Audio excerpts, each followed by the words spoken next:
ವಿಶೇಷ ನಾನು ಮುಂದುವರಿಸ್ತಾ ಇದ್ದೀನಿ.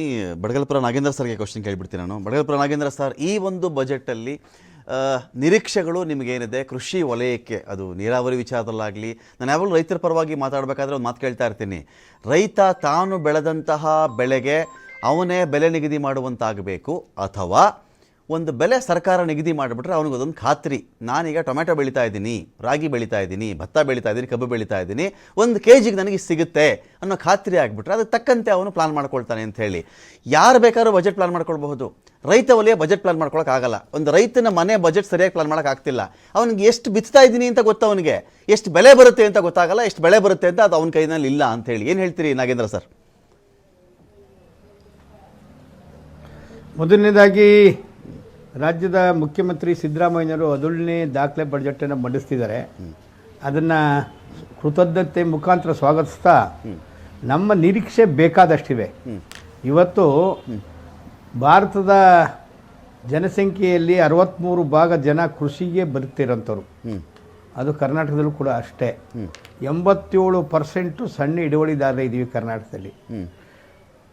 ನಾವು ಈ ಸಾರಿ ಬಡ್ಜೆಟಲ್ಲಿ ಹಲವಾರು ರೈತ ಪರವಾದಂಥ ಯೋಜನೆಗಳನ್ನು ನಿರೀಕ್ಷೆ ಮಾಡಿದ್ದೀವಿ. ಮತ್ತು ಪಾಲಿಸಿ ಮ್ಯಾಟ್ರಲ್ಲಿ ಸ್ಪಷ್ಟವಾದ ಡಿಸ್ಸನ್ನು ರಾಜ್ಯ ಸರ್ಕಾರ ತಗೊಳ್ಬೇಕು ಅನ್ನೋದು ಕೂಡ ನಿರೀಕ್ಷೆ ಮಾಡಿದ್ದೀವಿ.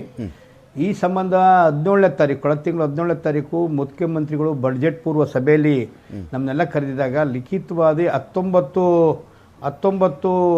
ಜಾರಿಗೆ ತರಬಹುದಾದಂಥ ಒತ್ತಾಯಗಳು, 13 ಪಾಲಿಸಿ ಮ್ಯಾಟ್ರಿಗೆ ಸಂಬಂಧಪಟ್ಟಂತೆ ನೀವು ಗಮನ ಹರಿಸಬೇಕು ಅಂತೇಳಿ ರೈತ ಸಂಘ ಲಿಖಿತವಾಗಿ ಒಂದು ಒತ್ತಾಯ ಪತ್ರವನ್ನು ಮಂಡಿಸಿದ್ದೀವಿ. ಅದರ ಮುಖ್ಯವಾಗಿ ಕೃಷಿ ಅಭಿವೃದ್ಧಿ ಆಗ್ತಾ ಇದೆ.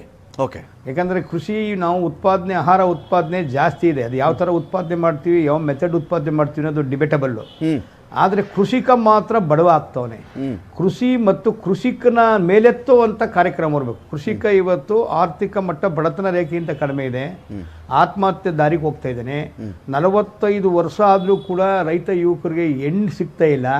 ರೈತ ಕುಟುಂಬದವರೇ ರೈತ ಯುವಕನಿಗೆ ಹೆಣ್ಣು ಕೊಡಕ್ಕೆ, ರೈತರ ಮನೆಗೆ ಹೆಣ್ಣು ಕೊಡಬೇಕಾದಂಥ ಪರಿಸ್ಥಿತಿ ನಿಮ್ಮನಾಗಿದೆ. ಇದೊಂದು ದೊಡ್ಡ ಅವಲೋಕನ ಮಾಡಬೇಕು. ನಾಗೇಂದ್ರ ಸರ್, ಒಂದು ಪ್ರಶ್ನೆ ಕೇಳ್ಬಿಡ್ತೇನೆ. ಇದ್ರೆ ಜಮೀನಿದ್ರೆ ತಹಸೀಲ್ದಾರ್ಗೆ ಹೆಣ್ಣು ಕೊಡ್ತೀವಿ. ಎದುರುಗಡೆ ಇದ್ದೀರಿ, ನೇರಾಗ ಒಂದು ಪ್ರಶ್ನೆ ಕೇಳ್ಬಿಡ್ತೀನಿ. ಈಗ ನಾವು ಈ ಇಂಡಸ್ಟ್ರಿಯಲ್ ಸೆಕ್ಟರ್ ಅಂತ ಬಂದಾಗ ಅದರ ಬಗ್ಗೆ ಒಂದು ಮಾತಿದೆ, ಶ್ರೀಮಂತರೇ ಜಾಸ್ತಿ ಪಾಲ್ ತಗೊಳ್ತಾ ಇದ್ದಾರೆ ಅದರಲ್ಲಿ ಅಂತ ಹೇಳಿ. ಅಂದ್ರೆ ಆ ಇಂಡಸ್ಟ್ರಿಯಲ್ ಸೆಕ್ಟರ್ ಅಲ್ಲಿ ಇರ್ತಕ್ಕಂಥ ಕ್ರೀಮಿ ಲೇಯರ್ ಪೀಪಲ್, ಅಲ್ಲಿ ಕೆನೆ ಪದರದ ಜನ ಇದ್ದಾರಲ್ಲ, ಸರ್ಕಾರದ ಏನೇ ಸವಲತ್ತುಗಳಿದ್ರು, ಅದು ಬ್ಯಾಂಕ್ ಸಾಲ, ಇನ್ನೊಂದು ಮತ್ತೊಂದು ಮನ್ನಾ, ಅವರ ಒಂದು ಇನ್ಫ್ಲೂಯೆನ್ಸ್ಗಳು, ಲಂಚ, ಅವರೆಲ್ಲ ಮ್ಯಾನೇಜ್ ಮಾಡ್ಕೊಂಡ್ಬಿಡ್ತಾರೆ ಅಂತ. ರೈತ ವಲಯದಲ್ಲಿಯೂ ಕೂಡ ಪ್ರಭಾವಶಾಲಿಗಳು ಅನೇಕರಿದ್ದಾರೆ. 100 ಹೆಕ್ಟೇರ್ ಇರ್ತಕ್ಕಂಥವ್ರು, ಅವರು ಸಹಕಾರ ಇಲಾಖೆ, ಇನ್ನೊಂದು ಮತ್ತೊಂದು, ಆ ಲೋನು, ಆ ಸೌಲಭ್ಯಗಳು ಅವ್ರಿಗೆ ಜಾಸ್ತಿ ಹೊಟ್ಟೋಗ್ಬಿಡುತ್ತೆ. ಈ ಟೇಲ್ ಎಂಡರ್ಸ್ ಬರ್ತಾರಲ್ಲ, ತೀರಾ ಕಟ್ಟ ಕಡೆ ಭಾಗದ ರೈತರಿದ್ದಾರಲ್ಲ,